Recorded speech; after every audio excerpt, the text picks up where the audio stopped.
તો સુરત જિલ્લામાં ભૂસ્તર વિભાગે સપાટો બોલાવ્યો છે। ભૂસ્તર વિભાગે 8 જેટલી ટ્રકો ઝડપી પાડી। કામરેજના વાવ ગામેથી 8 ટ્રકો ઝડપીને કાર્યવાહી કરી છે।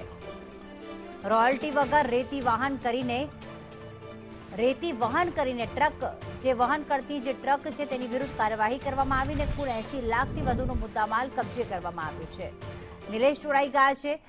નિલેશ, જે પ્રમાણે આ ટ્રકો ઝડપાઈ છે જે ગેરકાયદેસર રીતે અને કોઈ પણ મંજૂરી વગર રેતીનું વહન કરવામાં આવતું હતું, સપ્લાય કરવામાં આવતી હતી, કઈ રીતે બાતમી મળી?